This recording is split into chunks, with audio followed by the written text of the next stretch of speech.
Sir क्या यहां से 4th मंथ की स्ट्रेटेजी क्या है? बेटा सिर्फ सिलेबस कंप्लीट कर ले, जेईई मेंस 1 तक अपना, वही सबसे बड़ी स्ट्रेटेजी होती है।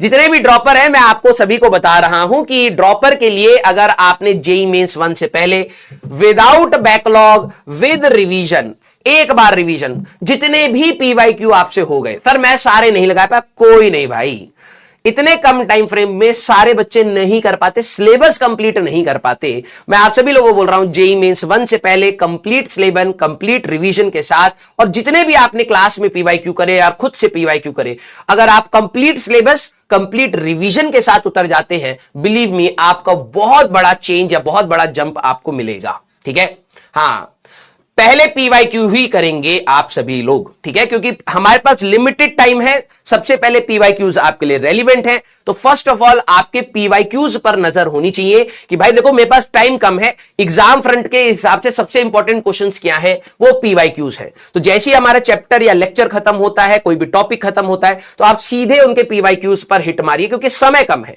जेईई मेंस 1 के बाद आप और प्रैक्टिस करने के लिए अपने डीपीपी मॉड्यूल, अगर आपके पास अभी टाइम क्रंच है तो आप उसको रोक के पीवाईक्यूज पर जा सकते हैं।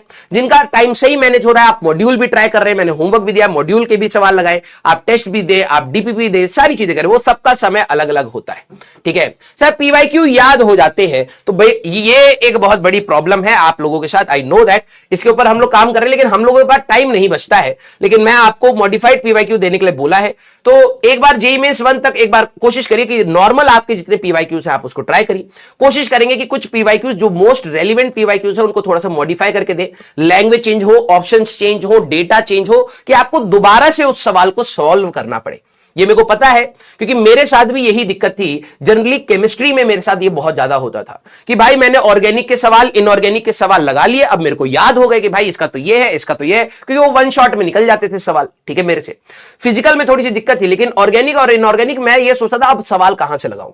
एग्जाम से पहले मेरे को हमेशा रहता था ये सारे सवाल तो मेरे को याद हो गए। ठीक है, अब मैं इसमें थॉट प्रोसेस इनिशिएट नहीं हो रहा, नए सवाल अब जब लगा रहा हूं, कई बार वो बहुत टफ हो रहे हैं, वो मोटिवेशन डाउन कर रहे हैं, कई बार वो बहुत इजी हो रहे हैं, ऐसा लग रहा है पता नहीं एग्जाम में आएगा या नहीं आएगा, तो रेलिवेंसी मिस होती जाती थी। तो यस, आपको थोड़े से मॉडिफाइड पीवाईक्यूज चाहिए। ठीक है, यस सर, डिस्ट्रैक्शन के बारे में बता दीजिए। डिस्ट्रैक्शन हमारे लिए तो मेरे ख्याल जो बच्चे सीरियस है, आई डोंट थिंक कि आपके लिए डिस्ट्रैक्शन नाम की कोई चीज होगी। नो डाउट आप टाइम पास करने के लिए कुछ चीजों को करते हैं, तो वो हर व्यक्ति करता है, तो उसमें कोई डिस्ट्रैक्शन बोलने की बात नहीं है। उसको एज सच कोई टेबल बना के या फिर कोई अपने दिमाग में मत रखे कि यार मैंने थोड़ी देर मूवी देख ली या थोड़ी देर गाने सुन लिए, मैं दोस्तों के पास चला गया, मैंने बात कर ली। ये नॉर्मल लाइफ है, इसको डिस्ट्रैक्शंस नहीं बोलते। हाँ, आपके अगर काम है और अगर आप काम को छोड़ करके ये सारी चीजें कर रहे हैं, तब ये गलत है। ठीक है, तो आपको अपनी प्रायोरिटी सेट करनी पड़ेगी बेटा। जो सारे बच्चे, जिन लोगों का थोड़ा सा मोटिवेशन डाउन है, मैं एक लाइन बोलूंगा, क्योंकि मैं जब अपने कोटा के टाइम पर था और मिड ऑफ द सेशन मुझे अच्छी तरीके से याद है, हमारे एक सर थे विशाल जोशी सर, उन्होंने एक लाइन बोली थी। ठीक है, उससे मैं बैक ऑन ट्रैक आया था, और मे भी शायद वो लाइन आपके लिए भी काम आ जाए। ठीक है, उन्होंने ये बात बोली थी कि जिस दिन आपने, सभी लोगों ने अलग अलग दिन अपने ड्रॉप लेने का डिसीजन लिया। ठीक है, जिन जिन बच्चों ने ड्रॉप लेने का जिस दिन भी डिसीजन लिया, जिस समय भी डिसीजन लिया, आप लोगों ने अपने लिए क्या सोचा था वो याद करिए।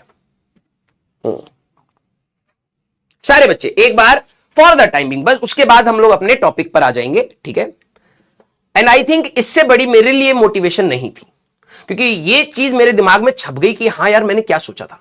ठीक है, फर्स्ट जिस मोमेंट पर आपने कहा कि नहीं यार मेरे को ड्रॉप लेना है, व्हेन यू डिसाइडेड कि यार कि मेरे को ड्रॉप लेना, उससे पहले हो सकता है आप कंफ्यूज हो लूं या ना लूं, लेकिन जिस दिन आपने डिसाइड करने के लिए सोच लिया, तब आपने क्या सोचा था? वो फीलिंग प्योर फॉर्म में आपको याद आ रही है? यस, वो जो आपने जो भी सोचा, जो भी फील किया, वो प्योर फॉर्म में आपको याद आ रही होगी। हां सर मैंने ये सोच के लिया था। और क्या आप उस फीलिंग से और आज की फीलिंग में नीचे हैं? यस, क्योंकि this is the real world. वो आपने एक्सपेक्ट किया and this is what you are getting. लेकिन बात यह है कि अगर आपकी एक्सपेक्टेशन यहां है तो आपको हिट तो करना ही पड़ेगा ना। अब आप क्या है कि आप आज की सिनेरियो के हिसाब से बदल रहे हैं अपने आप को और कह रहे हैं कि नहीं यार नहीं यार नहीं यार, ये दिक्कत वो दिक्कत ये दिक्कत, तो आप अपने ग्राफ को और नीचे ले जा रहे हैं।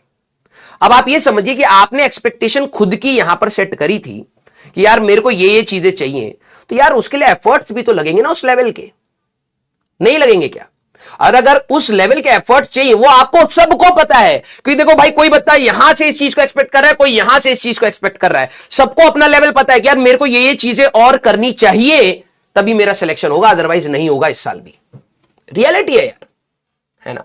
तो अब कोई बच्चा यहां से सोचे यार मेरे को इतना बड़ा जंप चाहिए था और मैं आज क्या कर रहा हूं। कोई बच्चा यहां पर हो कि बिल्कुल जस्ट पास हो कि यार थोड़ी सी मेहनत कर रहा है और वो मेहनत कम कर रहा है, उसको समझ आएगी यार हम सभी के पास थोड़े थोड़े से गैप्स हैं, उसको फुलफिल करना है। और अगर आज आप अपने आप से झूठ बोल दें कि नहीं यार मेरे से नहीं होगा, मेरे पास तो डिस्ट्रैक्शंस हैं, मेरे पास तो ये प्रॉब्लम, मेरे पास तो वो प्रॉब्लम, बेटा समय निकल जाएगा और ये एक्सपेक्टेशंस ही रह जाएंगी, आपका ग्राफ यहां रह जाएगा जो आपको रियलिटी में अभी मिल रहा है, और वो उसके लिए आपने ड्रॉप नहीं लिया था। ठीक है, उसके लिए आपने ड्रॉप नहीं लिया था।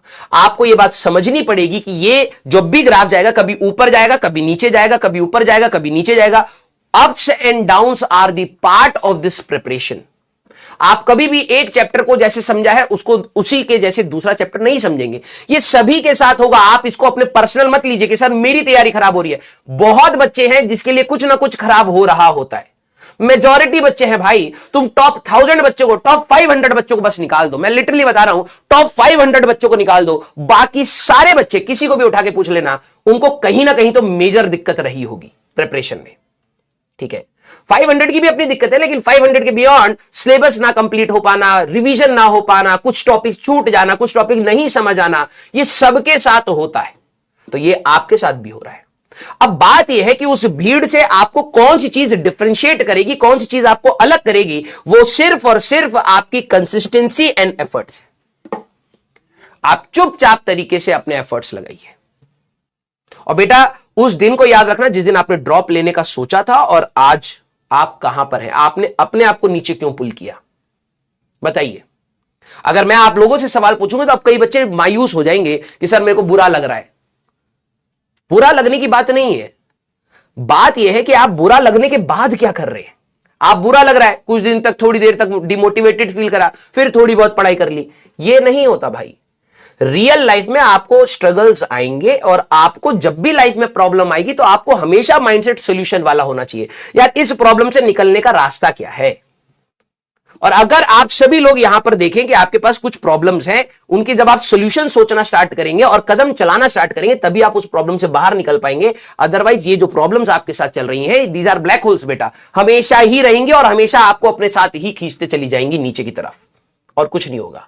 ठीक है, तो प्लीज आप सभी लोग अपनी तैयारी को कंटिन्यू रखिए। जितना ज्यादा आप अपना रिवीजन टाइम निकाल पाए उतना रिवाइज करिए, क्योंकि मिड ऑफ द सेशन में मैं हमेशा बताता हूं, स्टार्टिंग वाले पार्ट में सभी को मोटिवेशन रहता है, सिलेबस कुछ पीछे का पढ़ना नहीं है, सिर्फ आगे का पढ़ना है, तो सारे के सारे भग रहे होते आगे। टीचर पीछे है, स्टूडेंट आगे भाग रहा है, मैं ये भी पढ़ लेता हूं, मैं ये भी पढ़ लेता हूं। मिड ऑफ द सेशन में आके अब क्या होता है कि आपको पीछे का रिवाइज करना है और आगे का और प्रेजेंट का पढ़ना है। बच्चों को मौत यहां से आनी स्टार्ट होती है, और मिड ऑफ द सेशन हमारा स्टार्ट हो ही रहा है। मिड ऑफ द सेशन में ही हम लोग बीच सिलेबस के बीच में आ चुके हैं। ये mid of the session, and में अब जो पढ़ता चला जाता है, रिवाइज करता चला जाता है, एंड ऑफ द सेशन में सिर्फ और सिर्फ आपका रिवीजन रह जाता है, और फिर टेस्ट होते हैं। अब बात यह है कि जिस बच्चे ने अपने मिड ऑफ द सेशन को संभाल लिया, उसने सब कुछ संभाल लिया।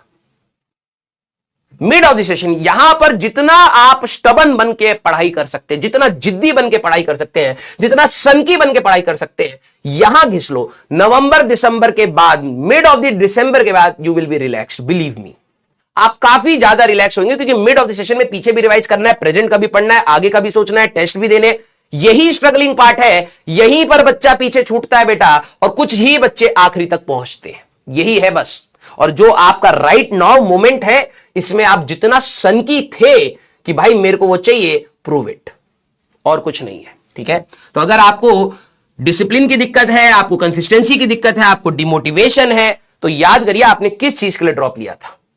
और अगर वो चीज आपको सही में चाहिए तो एफर्ट्स आपको ही लगाने पड़ेंगे, किसी और के एफर्ट से आपको ज्यादा बेनिफिट नहीं होगा। मेरे एफर्ट से हो सकता है कुछ बेनिफिट हो, लेकिन मेजॉरिटी बेनिफिट आपके एफर्ट से ही आने वाला है।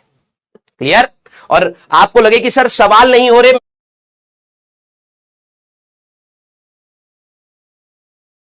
मैं डिमोटिवेशन होता, डिमोटिवेटेड फील करता हूं, दिस इज द पार्ट।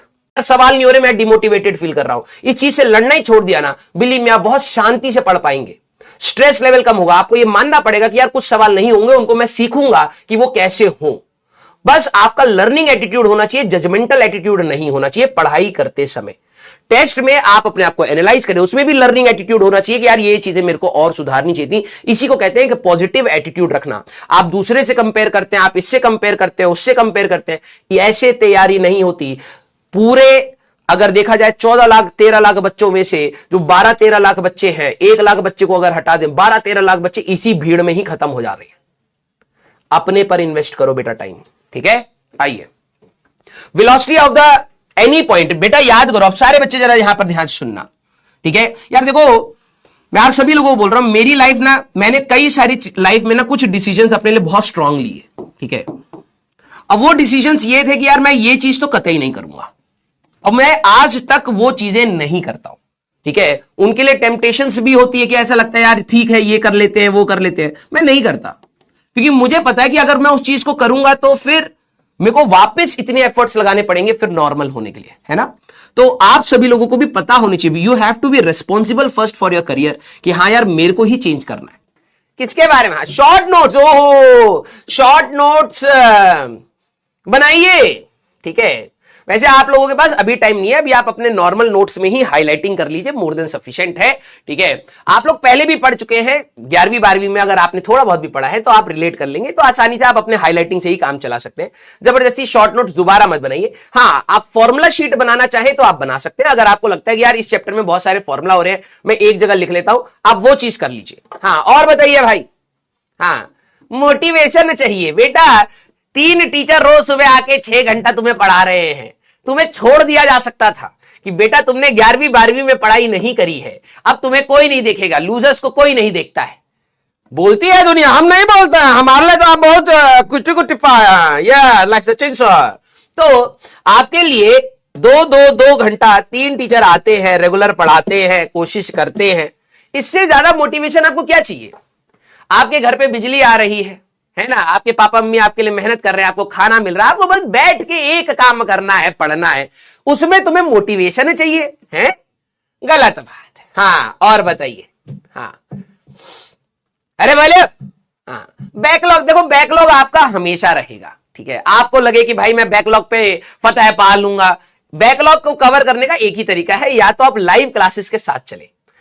सबसे बड़ी चीज है, जो बच्चा ये सोचता है कि भाई मैं लाइव क्लासेस से पीछे चलूंगा, या तो रेस्पॉन्सिबल हो, फिर अगर आप खुद जानते हैं कि मैं इररेस्पॉन्सिबल हूं, आप लाइव क्लासेस से पीछे चल रहे हैं और आप इधर उधर बकैती करना स्टार्ट कर देते हैं, तो डेफिनेटली आप पीछे छूट जाएंगे। कई सारे बच्चे होते हैं जो लाइव क्लास नहीं देखते, लेकिन फिर भी वो सिलेक्शन लेते हैं। वो क्या करते हैं? वो रेस्पॉन्सिबल होते हैं, कंसिस्टेंट होते हैं, ठीक है? तो आप, अगर आपको लग रहा है कि आप इररेस्पॉन्सिबल हैं और कंसिस्टेंट नहीं है, डिसिप्लिन नहीं है, तो कोशिश करिए कि आप लाइव क्लास में करें, ठीक है?